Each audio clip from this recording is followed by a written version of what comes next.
I'm Keith Boswell. I'm the Vice President of Marketing here at ADHD Online. We've got a very ADHD moment going on here today. Rick Webster is going to be presenting on the ADHD tax. I'm the normal host of these webinars, but in a moment of true ADHD, I'm double booked. And so Lindsay Gunsel, the host of our podcast that we work with on her, Refocus with Lindsay Gunsel, has graciously agreed to step in my place. So I'm going to let Lindsay take over and be the MC, and I will see you all next time at the next webinar. Thanks, everybody. Hello, welcome to today's webinar. As Boz says, my name is Lindsay Gunsel. I'm the host of Refocus with Lindsay Gunsel, which is a podcast we launched back in May, and it's a collaboration between me and ADHD Online, and super happy to sub in for Boz today. If you are someone who's ever double booked yourself, you can relate to his scenario. You can also relate to my scenario as someone who wants to do everything and make sure that everything works. I am trying to fit all of my responsibilities in today. So I am very, very happy to sub in to introduce you to today's webinar host, Rick Webster. If you've been around for webinars before, he is the go-to when we're talking about ADHD and money. And today's webinar is one I'm very intrigued by because I have lost a lot of money to my ADHD. You might be able to relate to that. So today's webinar is the ADHD tax. And what do we mean by that? Well, when we talk about ADHD, there are a few things that I want to point out. People with ADHD not only earn 25% less than their equal level counterparts who don't have ADHD, but we also pay copious amounts of late fees and other penalties. We're more likely to engage in retail therapy, buying things that we don't need to feel better. And then at the same time, we're also more likely to mask and hide and avoid dealing with any of it because of feelings of shame and embarrassment and just not knowing who we can trust to help us. So today's topic is one that is so important because for all of us with ADHD, as we move forward, we want to make sure that we are giving ourselves as many tools as possible. So Rick is the CEO of RenaFI. As I mentioned, if you've gone to any of his webinars before, he's the go-to for when we're talking about ADHD and money. And I am so excited to sit back, relax, grab a piece of paper, write down a ton of notes and a ton of questions and help facilitate. And again, if there's anything that you want to ask Rick specifically, there's the Q&A option here in the webinar. We'll have the chat going as well, so you can communicate with the people who are also here.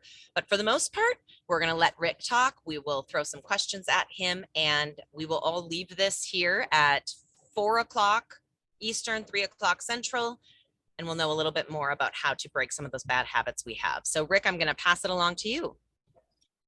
Yep, I appreciate that, Lindsay. And I was trying to take some notes there, and I think you could have diverted my entire conversation here because I wanted to respond to all those different things, but they're all totally accurate. We do, as ADHD people, earn 75% of what our similarly talented counterparts are. We start off with that, kind of slow out the gate, and then we lose significant amounts in the tax. And the ADHD tax is not just money. And obviously it's slang, it's not actually a tax, kind of metaphorical, but we end up paying a lot of late fees and missed opportunity fees and traffic tickets. We all have our horror stories. I had quite some time ago, I had 3 tickets for $800 that turned into over $11,000 before I took care of it. And when I took care of it, it was a court visit. It was 3 minutes in front of the judge. It was totally painless. And he said, "Can you pay it?" And I said, "No." And he said, "Can you pay $100 a month?" And I said, "Of course I can do that." And so I was out of there in, probably had to wait an hour for my turn, but my time in front of the court was like 3 minutes. I could have taken care of it years earlier for $800. So it's a huge thing in the ADHD community because we tend to put our heads in the sand and not want to see things. We kind of want to live in denial, and we have to pull ourselves out of that. And what we really is important to realize with virtually all of our money matters is that it's not mechanical. People can tell you, go out and get a better day timer and then you'll be really organized. And they can say, go create a budget and you'll be really good with your money. Well, those are the mechanical surface level things. It's the emotional aspects of all these things that are really getting in the way. Time management, for example, is less about writing things on your calendar than understanding why you do or don't do certain things and where the resistance is. Money is exactly the same way. We see this all through our lives. Dieting is the same way. Losing weight is the same way. It's not about calories in and calories out. It's about the emotional aspects that drive all that. So just wanted to kind of lay that groundwork there. The ADHD tax really is an ugly reality for adults. Everybody call, I hear this a lot. They say, well, I paid a late fee, so I must, I don't have ADHD, and you just have to get your act together. There's a certain truth to that, a grain of truth, but the fact is ADHD and executive function issues make it a lot harder for us. And that's not an excuse. It just means we have to pay more attention and we have to have better structures in place, better routines, and these days, better applications and such. That we should really automate virtually everything that we do in the financial world. We'll probably get to that at some point here too, to talk about. And by the way, I do fine with questions, so just ask your questions anywhere along the way, and Lindsay will see them in the either in the Q&A or the chat. Put them either place. Love to respond to whatever things are actually impacting you at the moment. So part of it is conscientiousness, right? And that's the pejorative outside view of it. Hey, you're lazy, you're irresponsible, you just didn't get it done, right? And so it kind of looks that way, but that conscientiousness is driven by our executive function, and there are pieces we can put in place to help us out with that. And we're going to be talking about some of those things. So I want to talk about first about why it persists. Number one thing, you can't fix a problem if you don't know you have it. People know that they're having money problems, but they may not know what the real problem is more of an emotional issue, anxiety, depressive issues, all those kind of things. But so we need to become very aware. And then we become aware that our actions and non-actions have their consequences. With ADHD, we are very often anyway, now versus not now. And if it's not now, it's irrelevant. So when the nasty letter comes in from the IRS, we say, oh, I don't want to face that. I stick it aside, goes in the pile. And maybe I've got a whole bunch of other ones in there. It's probably not just the IRS. Maybe it's a bunch of different creditors or something. So there's an anxiety to that. And again, we can't fix a problem that we're not aware of. In evolutionary terms, the rustling in the bushes is scarier to us, causes more anxiety than actually finding out that there's a wolf in the bushes. Because once we know what it is, we know what the steps are to take, that we can deal with it, and it will lead to action. In the beginning, the rustling in the bushes in the old days it could be a saber-toothed tiger, it could be a bear, it could be a squirrel. We don't know what it is, but it causes anxiety. Once we know what it is, oh, it's a wolf. Okay, wolves can't climb trees. There's a tree over there. I'm running for it, right? I have a solution when I know what the problem is. When we take our nasty letters from the IRS and we just pile them up on the side, we have a dim idea that, oh, I think I owe them $10,000. And if you've ever dealt with them before, you know that these penalties and interest, they charge more than the mafia. The mafia would be embarrassed to charge what the IRS charges, but that's the rules of the game. So when we don't open it, we're less likely to take action because we feel a lot of anxiety around it. And we'd much rather pay attention, and work harder at our job or go to the beach, right? We're more likely to go off track somewhere. If we open that nasty letter from the IRS and it says, hey, you owe $12,750, then we know what the problem is. We know exactly what it is. And we're motivated in that moment to do, we're always motivated, but we're activated in that moment to say, oh man, this is going up like crazy. And I see what it is. And there's a phone number here. I just need to deal with this today. So we're much more likely to make that phone call. And by the way, the IRS is actually very easy to deal with as long as you don't hide from them. If you hide from them, things go bad because that's their job. Their job is to collect the government's money, people's money, so to speak. But if you don't hide from them, if you give them a call and say, here's my situation, I don't have this $12,000 that you want. I don't have anything close to it. I'm barely making a living. They may give you 6 months with no payments. You might agree to pay $150 a month for 6 months. You can agree to all kinds of different things. Do not agree to something you can't do because they really get a little irritated about that. But agree to something that you can do, and you'll be amazed how easy it is to deal with them. And then you've got that piece of anxiety off of your plate. You have more bandwidth for the rest of your life. These things that are causing anxiety, these things that we're trying to ignore, but they're still circulating in our head, they're sapping our bandwidth, right? They're sapping our mental, our academic type bandwidth for doing our work, but they're also sapping our emotional bandwidth for being emotionally available to our kids, for example. How do you do that when you're constantly anxious about something? So very important.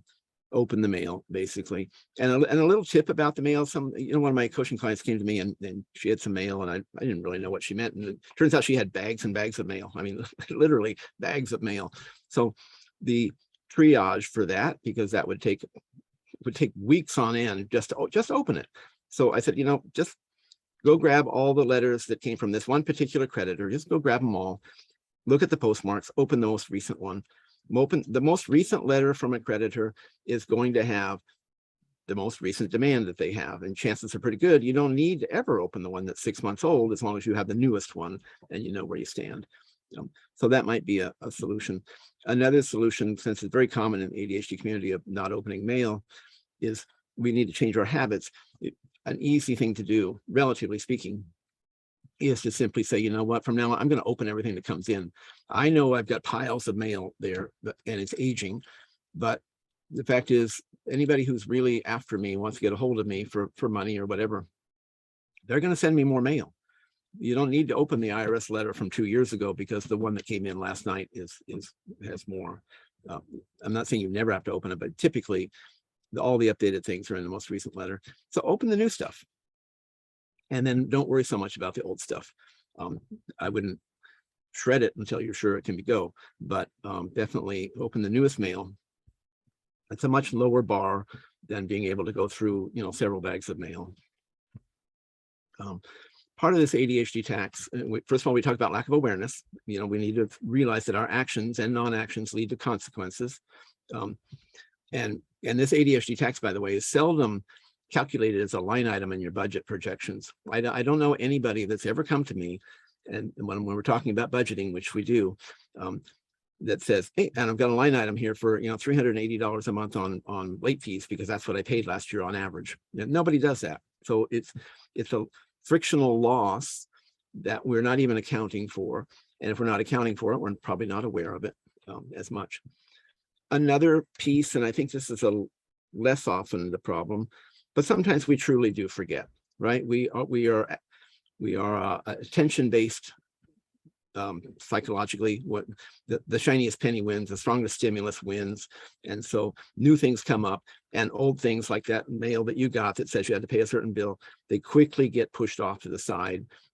It may be avoidance, but it also quite likely in some cases you truly did forget.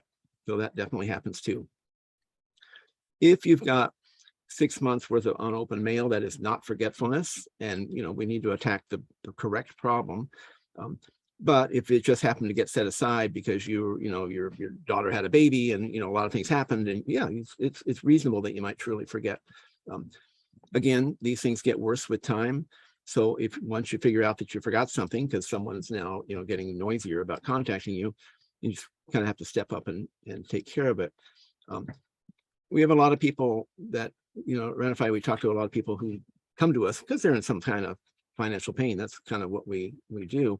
And they just don't see how in the world they can dig out. It's a huge problem. They don't know how they're going to dig out.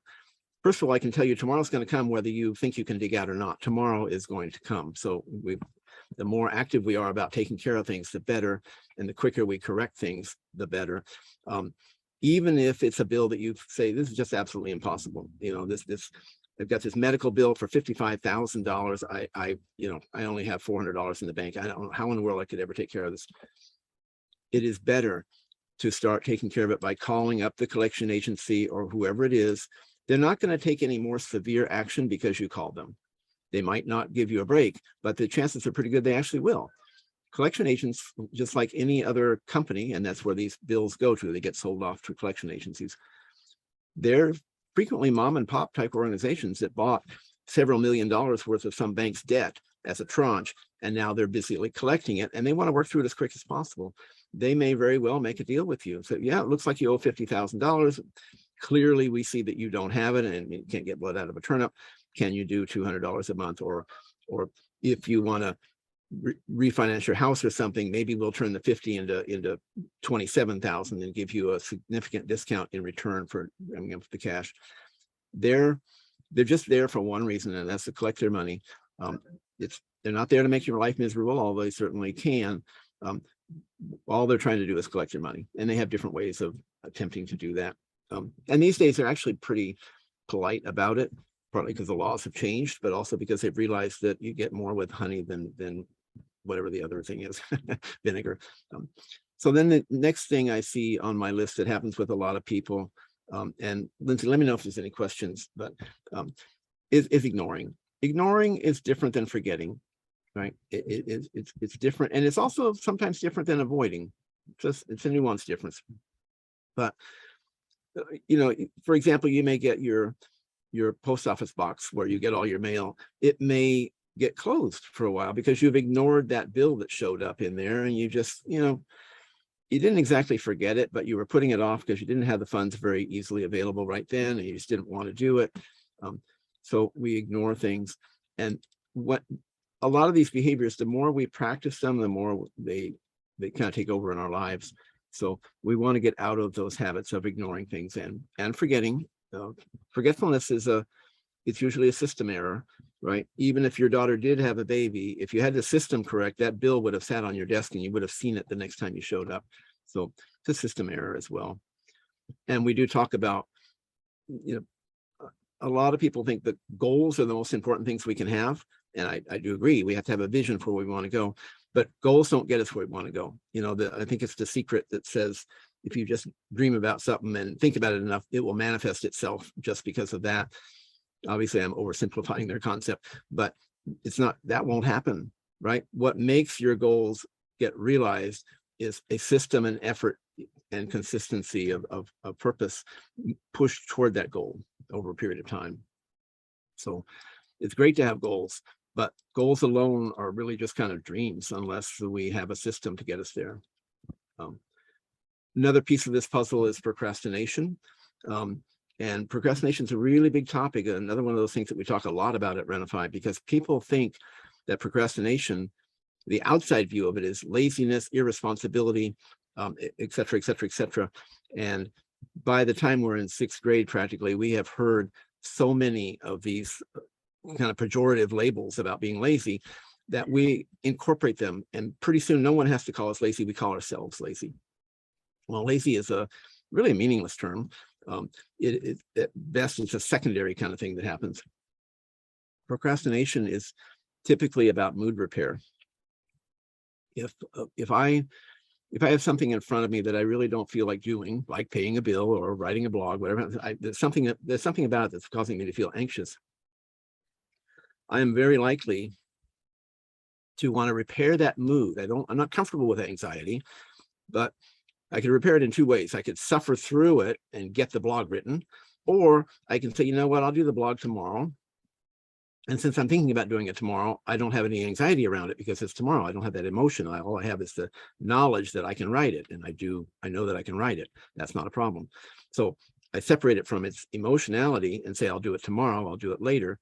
And then I go off and do something that is a lower threshold, lower anxiety, very much like a weather system. We have high pressure and we have low pressure, and just naturally air goes from the high pressure to the low pressure. We do the same thing. When we're looking at something that's causing anxiety and other issues, we're very likely to go off into the lower pressure thing. That's where people, they have some job, they say, hey, I really need to get this blog done, but the garage needs to be cleaned and the lawn needs to be mowed and the dishes need to be done. And pretty soon we're doing all kinds of secondary, useful, but secondary things. And we're not doing the top one.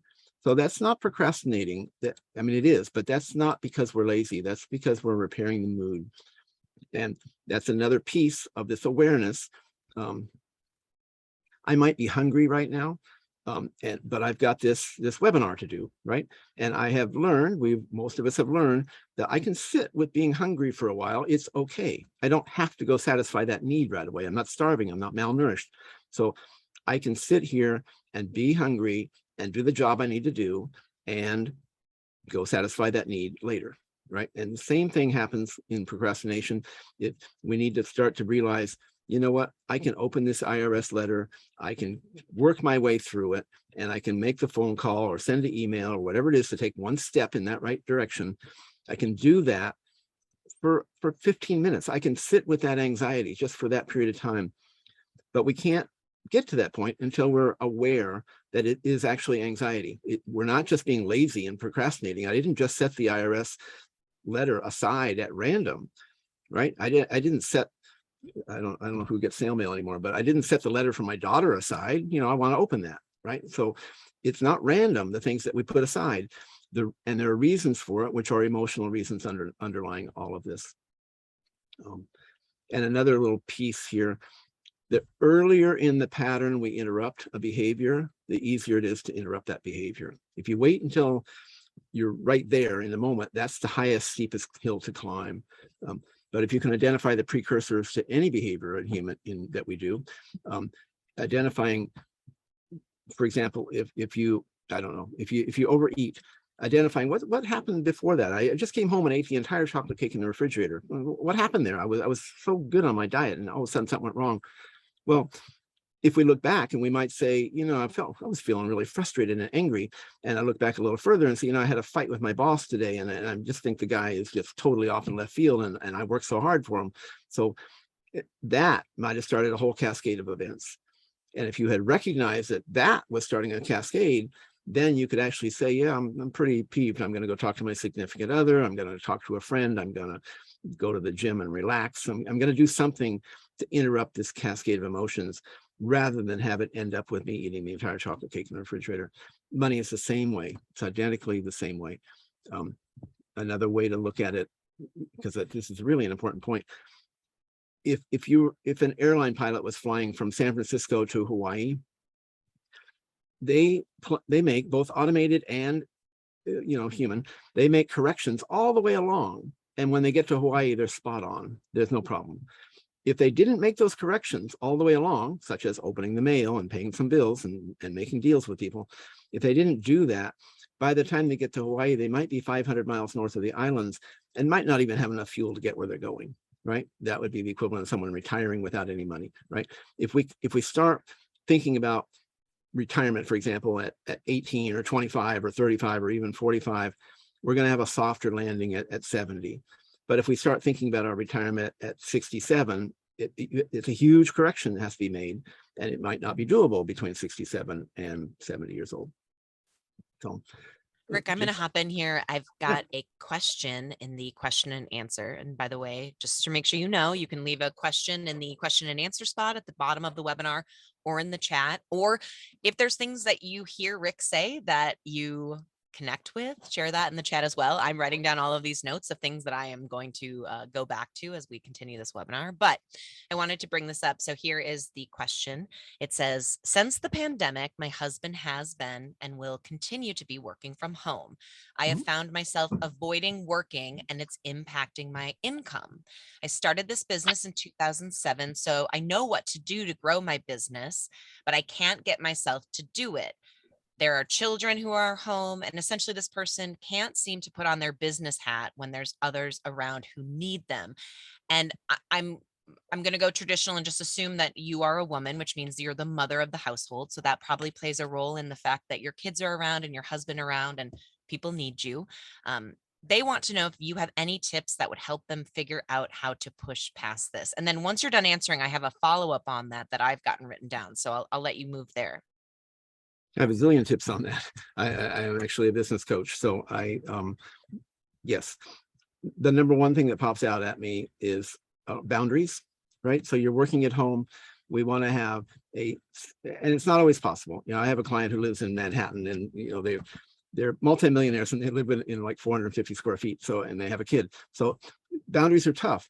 But if you have a space, one way or another, to separate and say, this is my workspace, and that's my social space, even if you have to go to the library to do it. But the physical boundary is really important. It does it for a couple of reasons. First, you don't have distractions because it's your desk and hopefully you're facing the wall or something. And so you have less distraction, but also in your mind, it becomes the place where when you sit down, your mind says, oh, we're sitting at our work desk, we must be working, as opposed to, hey, we are going into the bedroom, we must be getting ready to sleep, right? Or we're sitting at the dining room table getting ready to eat. So we get these kind of patterns in our head. A lot of them are kind of unconscious. But if you have a separate, dedicated workspace, if you can do that, then you can kind of train your mind to say, you know what, I'm going to show up at 9. And it's another thing, you know, I deal with a lot of people who are in business for themselves, you know, entrepreneurs with ADHD, because that's what I am. So I understand it. A lot of times we want to just make sure that we're in that frame of mind, and we want to be working as if we were working in an office, as if someone was looking over our shoulder. It's a big problem because when you're the boss, you don't think anyway, no one's looking over your shoulder, but I can tell you your entire staff is. So when you are doing that, you want to be able to say, you know what, if I was working for a company, they would expect me to be here at 9 o'clock. They would expect me to maybe take a lunch break in the middle of the day. They expect me to stay here until 4, 5, or 6, whatever their numbers are. So you want to set up something similar to that for yourself, and you don't have to follow their game plan because you have your own business. That's part of what's nice about running a business. You do get to design it. And I do fervently believe with ADHD, more than most, we need to design our own life. There's no off-the-shelf plan, right? You go to school, get your degree, become an accountant, retire at 65, you know, whatever. That doesn't work for us. So if you are in business for yourself, you want to figure out what your work schedule should be based on what your business is all about. And then I don't want to use the word discipline, but you want to have a routine. You want to have a fairly rigid routine that says, you know what, I want to be in my chair, ready to work on Zoom, whatever it is, every day at 9 a.m., for example. I have a morning routine that takes me about 2 hours. And so that morning routine goes through a whole bunch of things, you know, from exercise to shower to full breakfast to all those kind of things. And with few exceptions, I'm sitting in my seat ready to go at 8:25 because that's the beginning of my workday, 8:30 actually. But another little mantra for me is 5 minutes early is on time. So I'm sitting in my seat by 8:25. That's the plan, and I'm ready to go. And I'm saying metaphorically because it may not be in my seat; it might be on my way to an appointment. So boundaries and routines are really our friend. And you know, with ADHD, we kind of rail against structure, but structure is our friend. I'm not saying you should have a robotic life, but you should have a lot of routines. For example, if you have to write a blog, for example, there should be a routine. Okay, I gather material. Whatever the routine is, I don't know what it would be for people, but I need to gather material. I need to outline it. I need to, you know, write it up properly. I need to hand it to somebody who's going to kind of make it, you know, put your logo and everything on it, make it pretty, and then get it submitted to whoever puts it on your website or wherever it's going. So there's a set right there. There's like 5 steps. If you have that routine and do it exactly the same way every single time, it will work better. You'll be more efficient. You'll be more effective. You know, think of the McDonald's model, right? McDonald's does not make the best hamburger in the world by far, but they sell more hamburgers than anyone else in the world. And the reason is consistency. They make that hamburger exactly the same every single time. If you had 1,000 people that went to McDonald's when they first opened, 900 of them might have said, I don't like this. But that 100 that did like it, they come back over and over and over again. So it's the routine that makes a company like McDonald's work. And it's the routine that makes all of our small businesses work as well. Many things that are routinized, the better. So did I miss anything in that question? There might have been more, zillions of tips for how to work from home, especially, I mean, most of the people that I work with, they are working from home for the most. They may have an office, you know, where they have people working, but they don't spend a lot of time in that office. They do work from home a lot. I think a lot of us who started working from home during the pandemic or had our routines interrupted, for example, your husband coming home and working in your space, we haven't adjusted to it yet. Essentially, we haven't figured out how to make it work for us. And it's very hard to get out of our own way and make that happen. I've actually found getting out and going to a coffee shop, and I know it sounds so college and so cliche, but if I'm there and the distractions are gone, it's incredibly helpful to set some of those boundaries and hold myself accountable. I want to touch on 2 things really quick because we do have a couple more questions I want to throw to you, Rick. But let me address that though. Yeah. Because I totally agree with that. And that's part of, I kind of left that out, I think. it could be the library. I know for myself, if I have to do something and I'm home and I just don't seem to have the self-discipline to pull it together for whatever reason, I just, there's so many other distractions that I could be doing. Fairly often, actually, I will drive down to the library, which is now open for us. I'll drive down to the library. I'll put my 2 hours worth of time in the meter, take the elevator up. I'll sit down at a table with other people around, not that I don't even know them, but it's like a body double situation. They're all reading and doing their work. So now I'm sitting there, I have a deadline. I know I have 2 hours to get this thing done. Let's just say writing a blog. I have 2 hours to get it done. So that sets up a few things for me. I have a deadline. I'm there to work. I don't have any distractions. I'd feel kind of foolish if I drove all the way down there and didn't get it done. Excuse me. So I think there's a lot going for that. You know, the coffee shop to me, and maybe it's a generational thing, would be too distracting. I just can't tune out all that stuff. And I think that's kind of an ADHD thing. We have poor filters sometimes. So for me, the library, where it's relatively quiet and everybody's minding their own business and they're only doing their thing, that really works. It's a body double situation, which scientifically body doubling really does work for sure. But yeah, some people need distraction. It's almost like a mental fidget. Some people need some distraction and white noise around them in order to get things done. That's not the case for me, but like I said, we have to design our own life. Sorry, go ahead. No, I appreciate that. That's how this is supposed to be. It's just, I think we've all dealt with the trying to have a conversation over tech, over video, over the internet, and you always just jump on people. So no apologies needed or anything. But I was going to continue by saying, listening to everything you're saying is so wonderful because it's laid out in such a great way, and you're identifying everything that I personally struggle with. And I think for a bunch of us listening, it might feel like, yeah, I'm hearing what I want to hear, but at the same time, it's another thing to add to the list. And it can be so exhausting to go, yeah, I need to open my mail. That's another thing to add to the list. It's not at the top of the list, but I want to encourage people. I know people can be very sensitive and private about money. I have found the more open I am about it, the less trouble I get myself into. And the more open I am about it, the more people I can bring in to help me. I have a ton of friends who are constantly asking how they can best support me. And I think when we tell our friends and our family what we need from them, and that can be as simple as, hey, I need you to come over and I need you to open that bag of mail without judgment. And I need you to help me organize it. And then I need you to throw it away. And being able to give them a task that they can do that you can get off your plate. Totally recommend it. Allow people to show up for you. I think what I've realized in my very short journey with ADHD is that I am much better when I have as many people helping me as possible. And so on those things that are really hard, I just encourage you to do that.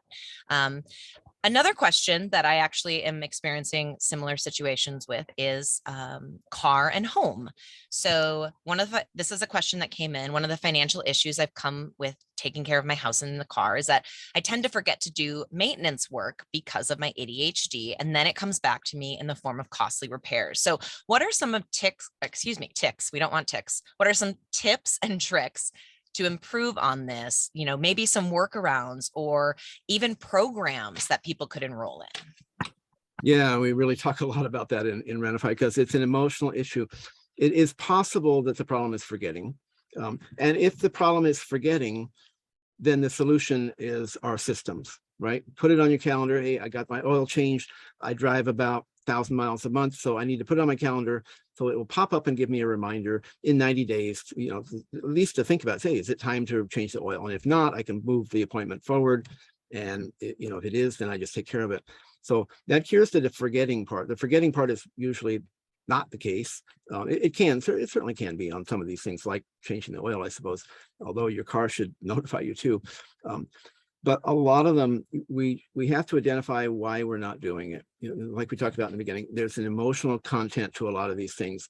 And if we can identify why we're not doing it, then it might be fairly simple. And if we can change the thing that's causing that emotional piece in the beginning, and remember, if we can interrupt the cascade earlier in the process, it's so much easier.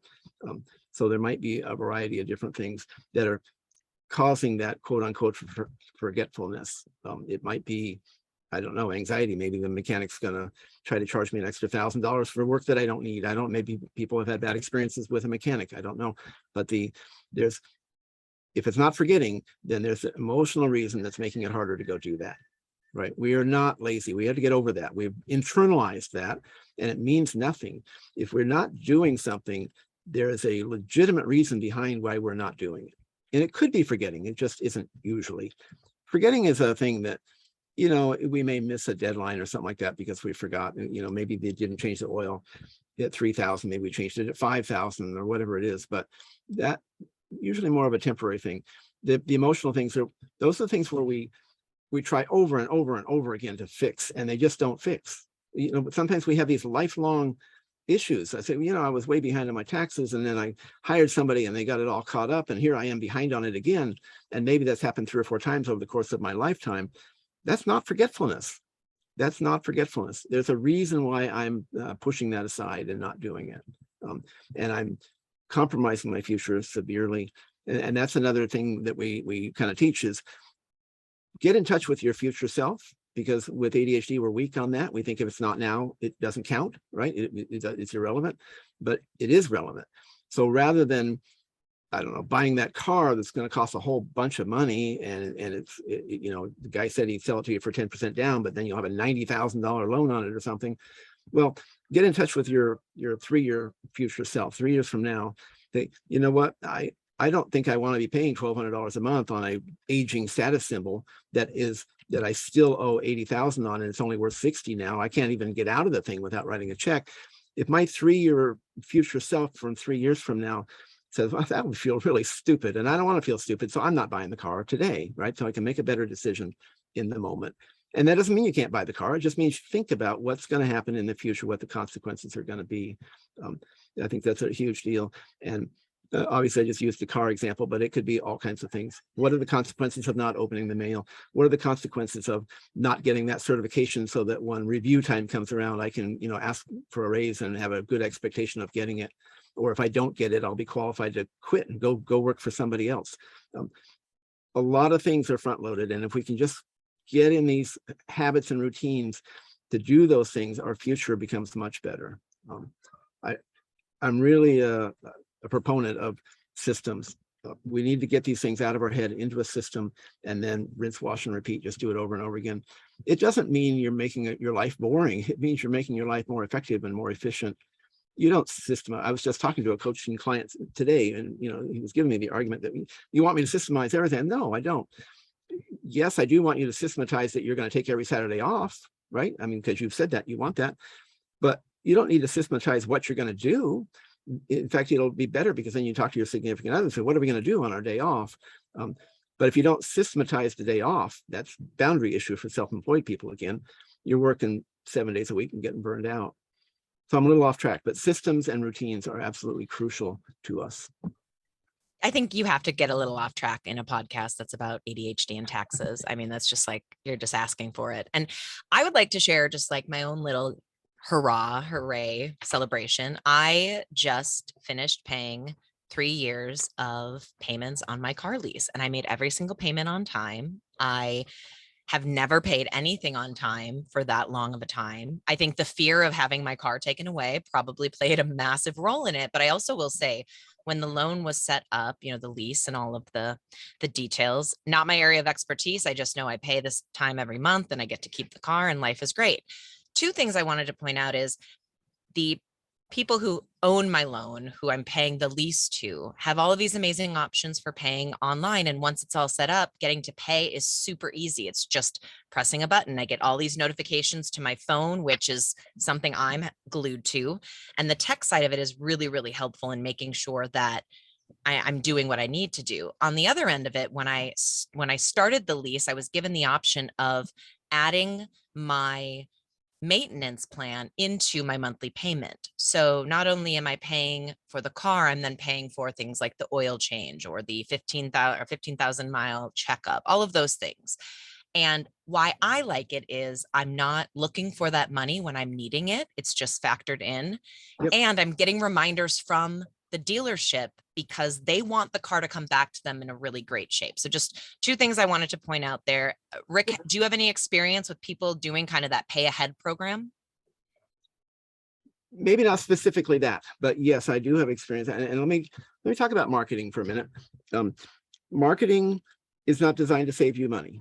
right? Let's just get that out there. And first, they don't spend hundreds of millions of dollars to send you a coupon for 2 tubes of toothpaste so that you can save money, right? They don't do that. They do that because they want you to go out of their store with their aircraft carrier size shopping cart full.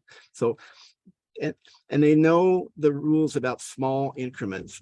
And so when you are leasing a car and they say, yeah, your payment's $380 a month, and for just a little bit more, for another $50, we're going to include all this maintenance type stuff, which may or may not be what you want, but it's a very small amount. It's very easy sale for them.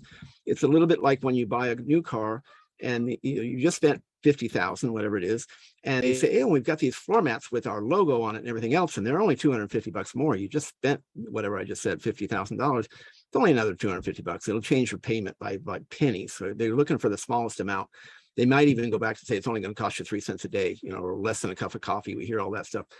These are things to fool your thinking, because those $250 floor mats with the logo, you could buy them for $25 at Walmart. They'll do exactly the same job, right? And you're thinking, well, okay, $25 in cash, an extra $2 a month for the whole life of my loan, whatever it happens to be.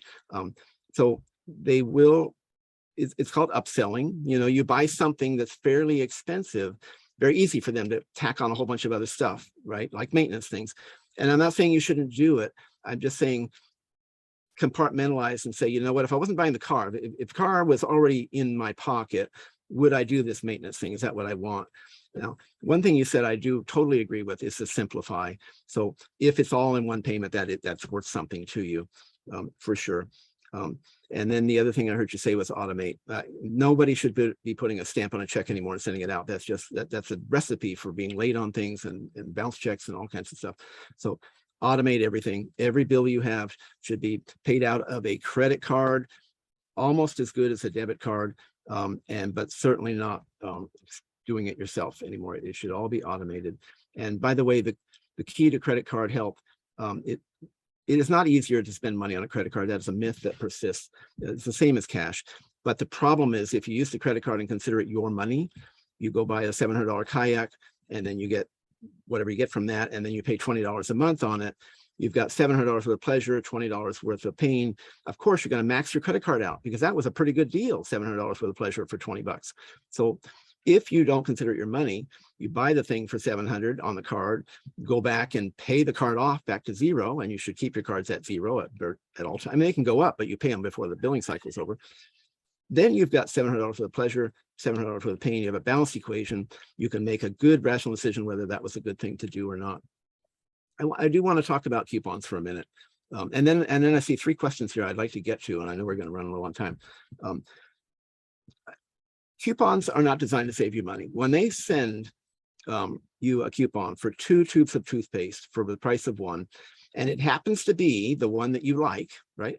And it's not an accident. Okay, nothing in marketing is an accident. Nothing, unless it's a mom and pop organization. But any big company like Walmart, nothing is an accident. It's all there because they make money, you spend money. So the reason they send you that is because they know they don't send you a coupon for something you rarely buy and say, here, 50% off, please start buying it, because no one else is buying it. They send you the coupon on their most popular products, because it's not the tube of toothpaste they're giving you that's the big deal. That's the lead for you to go into the store. So they say, we'll be glad to give you a tube of toothpaste for free, basically on a 2-for-1 offer, which is probably pays their bill. They probably paid 50% for it, but they're glad to do that if they can get you into the store. And then that goes for Amazon too. If they can get you into the store, now you're starting to shop. And now they have like all the rest of the marketing that says, buy this, don't buy that, all those kind of different things. There's a reason why they sent you the thing that you wanted, because that's the thing that will activate you.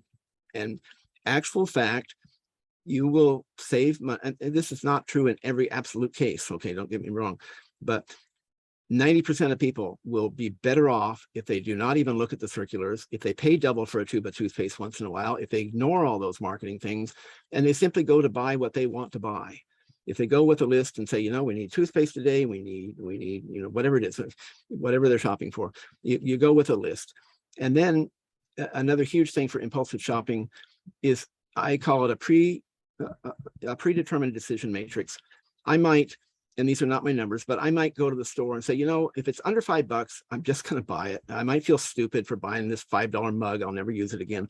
But if I want it, and I don't do it 30 times a month, I just do it once in a while.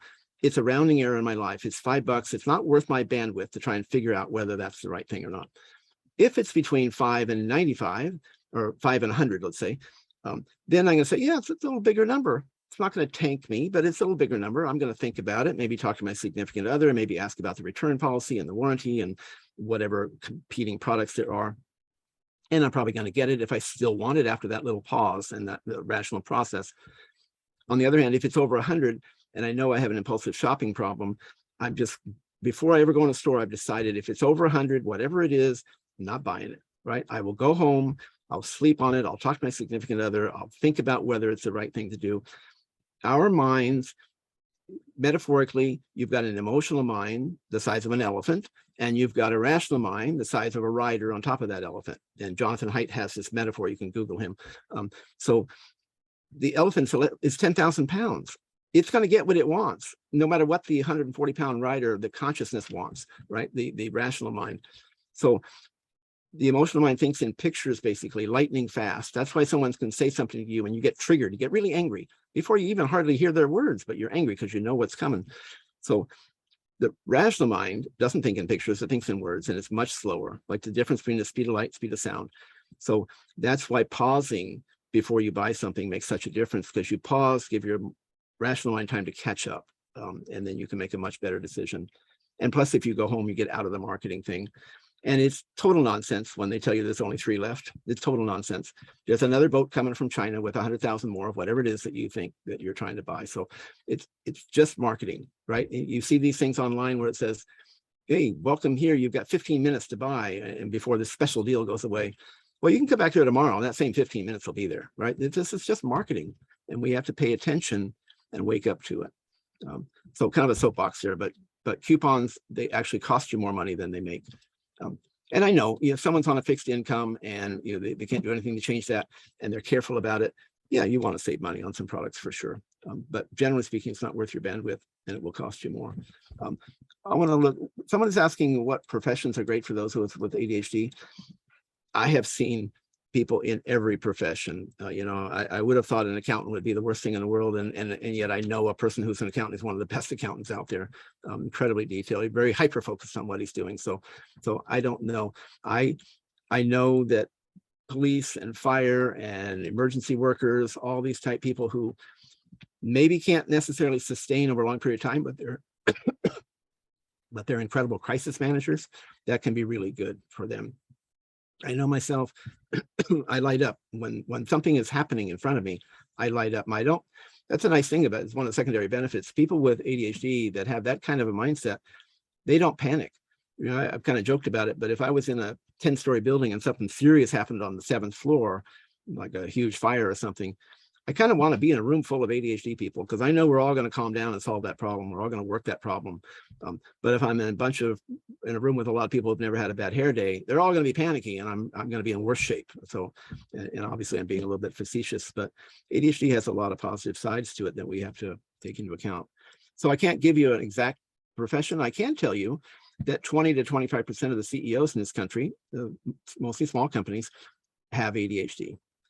So that tells you something. We like to travel to the beat of our own drummer, and we can be very, very good at it. So I think we need to get away from this idea that ADHD is all bad. It may very well be at its most fundamental level, but the secondary benefits of it, such as compassion and empathy and resilience and persistence and all these other things, those are outgrowths of having struggled with ADHD, and they're very positive. There's a reason why we make better CEOs in a lot of ways, because we have this really wide peripheral vision. We can hire the PhD person to take the deep dive, but we need to have this bigger strategic view of things, as if you're trying to run a company. And a lot of people with ADHD are doing that because it's too hard to climb the corporate ladder, quite frankly, for us. Rick, I'm going to jump in so that we can get these last 2 questions in, because there's about Yeah. 8 minutes left. So I was just reading them. Yeah. perfect. We'll jump to Aaron's question, which I think is probably something a lot of people can relate to, having a hard time not spending money, even when we know it's digging in the family into a financial hole. You can't stop yourself. You think I need or I deserve. There's the emotional attachment to it. You've talked a little bit about this, but are there any other kind of tried and true methods to detach yourself from that and break that habit? Yep, absolutely.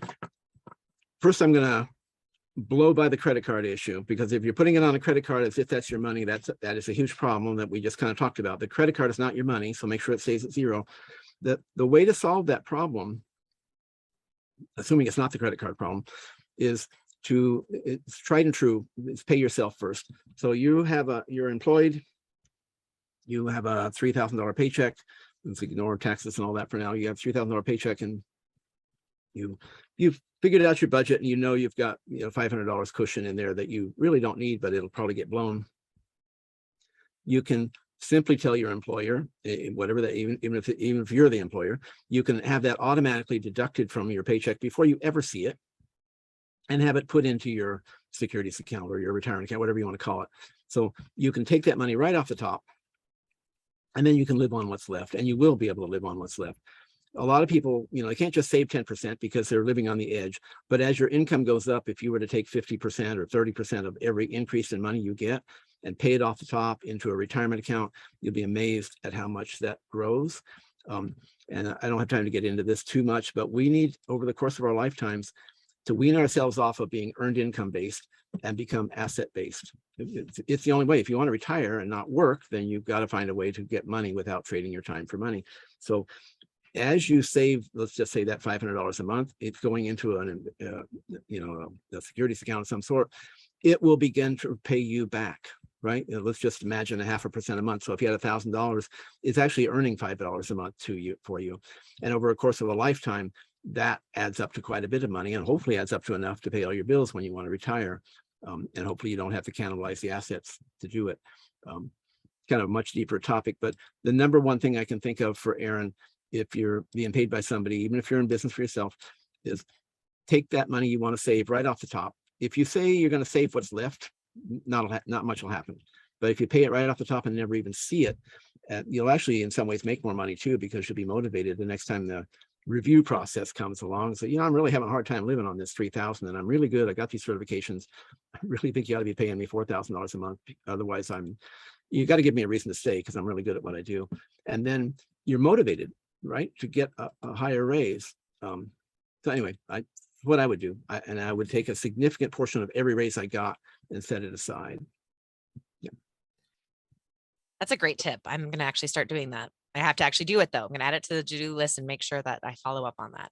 And you automate. You automate. Oh, absolutely. But you have to get to the automation. I got to figure that part out, but I'll do that. Let's talk really quick about delinquent taxes, which you touched on in the beginning with the IRS, that they want to help you. They want to get their money, all of those good things, and they're going to get their money regardless. Is the only solution to make that call, or can you go through kind of like a third-party system? And what are your thoughts on that? Absolutely. The bigger the number, the more important it is to get it right. You can make a mistake and they charge you an extra $500 and you pay it. But no, there are absolutely organizations out there, and you have to be careful because there's scamish ones out there too. Any financial organization that deals with desperate and hungry people, there are scamish organizations out there. So you have to be careful to get the right ones. You don't want to choose someone just because you're in pain and in a hurry and not really evaluating. So make sure you evaluate. But there are definitely organizations out there. There are nonprofits out there that can help you. There's all. I'm even thinking and wondering if the Small Business Administration could help you if you were in business. There's a lot of help out there. Myself, when I talk to a client, and it's not too often, but they have IRS problems. If it's a $10,000 or even $15,000 problem, I'm very likely to say just call them, right? You don't have to agree to what they say. If they say, no, we got to have this and you got to sell your car and whatever it is, if they start demanding this stuff, you don't have to do it. It's a phone call. And, and someone else, maybe it was in this one. In fact, it was. The toughest thing is to make the phone call. Let's talk about philosophy for just a minute, because whether you go to the IRS or go to another organization, you got to make the phone call. A lot of people think if they try to do something and they fail, that's the worst thing in the world. And it absolutely is not. Every success is made up of a lot of failures. There's nobody that didn't fail a lot that was extremely successful. It just doesn't happen that way. If you don't try, then you fail for sure. And you fail without learning anything except that you're afraid to try. So you actually get worse if you don't try. It's better to try something that you want. If you have a goal, better to try it, get rejected, learn something, try it again. And I know it's a little bit painful, but we also learn how to deal with that pain. We learn that we're tough, and we're okay. It's okay to feel a little bit of pain. I can work my way through it. So we have to get past that fear. And it's amazing how the fear subsides once you make the call. You know, we're afraid of the call. The closer we get to the call, the more anxiety there is. When you make that call, even when you're on it, the anxiety starts to subside. And even if the IRS was to say, nope, we want all $12,000, we want it right now. We know you own a house and we're going to come, you know, put a lien on it or something. Even if that's the result, now you have information, you've learned something. It's a failure, but you're failing forward in a sense, right? You've learned something. So now you go to your, you know, your private accountant person who you maybe had already started to line up and say, yep, I called them. They don't want to make any deal with me at all. What can you do for me? And can you make this life better for me? Can you fix this? And yeah, so that's kind of where I'm at with that. I see a lot of my clients, they've gotten beaten down to the point where they won't try stuff. And they're guaranteed, if you don't try something, it is a failure. You might not think it's a failure because you don't feel the rejection or whatever, but it is a failure. Anything you don't try is a failure. Anything you don't try that you wanted to do, I should say.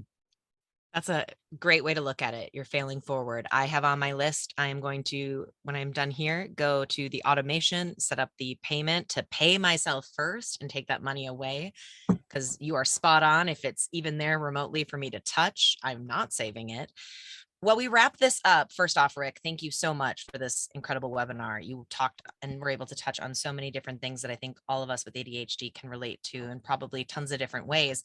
I'm going to put you on the spot and ask you, what is the one thing, if we were all to leave here today, we're going to log off here, we've got 20 minutes to ourselves and we're going to go and do one thing and get it off our plate. Is there one thing that stands out that is a top of the list for you as far as tips and tricks for people with ADHD getting out of their own way when it comes to money? Well, if you're talking about top of my list, they ought to go join RenaFi. but yeah, the top of the list for a lot of people that we talk to is impulse spending, reining that in, because there's a lot of money that just kind of goes out. They call it retail therapy for a reason. So a lot of money goes out because of that. And so we want to rein that in. And one way to rein it in, I know we don't have much time, one way to rein it in is to actually have a budget and have a line item in there and say, you know what, it feels impulsive. I go to lunch with my friends once a month and they like to go to expensive places that cost me a couple $100. I really need to stop doing that, but I'm too ashamed to tell them that I can't afford it anymore. Well, put a line item in your budget and say, you know, okay, it's a 200, or maybe I need to cut that down to 75. I know we're out of time. I want to tell a really quick story because somebody came to me and had that exact same problem. And I said, well, you just got to tell them. And when she talked to her friends, they all said the same thing, all but one. They said the same thing. We're struggling with this too. We are tired of spending $200 every week on this lunch. We just can't keep it up. But we're trying to keep up our image. So they all still go to lunch, but it's the old saying, it's not what's on the table, it's who's around the table. They have a great time and now they spend whatever, $35 on lunch or something. So there's definitely that. I do want to say really quickly, because I put the link in the thing for RenaFi, we have a technical glitch today, and hopefully it's solved. As a matter of fact, let me take a really quick look. No, it's not solved. We have a technical glitch where you can sign up with us, but you won't get the proper email, and you will get it soon because it's a two-step process. You sign up with us, pay your $22, and then it gives you a link to our Mighty Networks community, and that link is not working properly. So if you do sign up with us, don't fret. We'll have it fixed within 24 hours and hopefully within the next couple hours. But did I answer the one big thing? Impulsive shopping is a big one.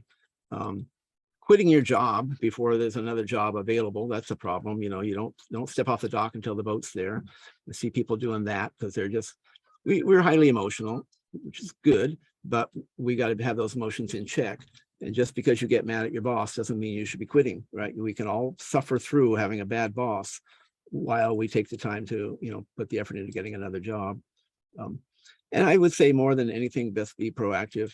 Oh, sorry, I know. I can tell you the number one thing you can do to deal with money problems, and it's not about money at all, but it totally impacts money. get a proper diagnosis. I can't believe how many people come to me and they've been struggling for years with diagnosis with ADHD, and they have all these different things, and they're always trying these alternative treatments, light therapies. And I'm not saying they don't work. I'm not saying meditation doesn't help, but it's been proven that for 80% of the people, proper diagnosis, proper medication, mainstream medication, not alternative stuff, mainstream medication, no matter what you think of pharmaceutical companies, it works, right?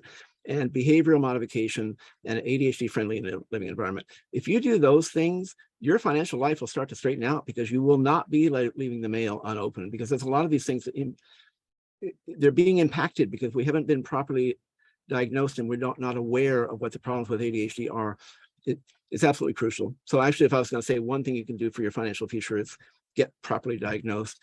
And that's not a plug for ADHD Online, although I think you guys do a fantastic job. Wherever you sit, you should figure out how to go get a proper diagnosis and really know what you're dealing with.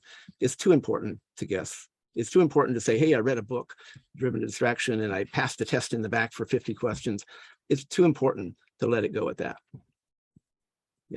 Great place to end there. And of course, getting a proper diagnosis allows you to get the proper help that you need. So Rick, thank you so much, everyone, for attending. Thank you for sticking with us through some of those little technical glitches.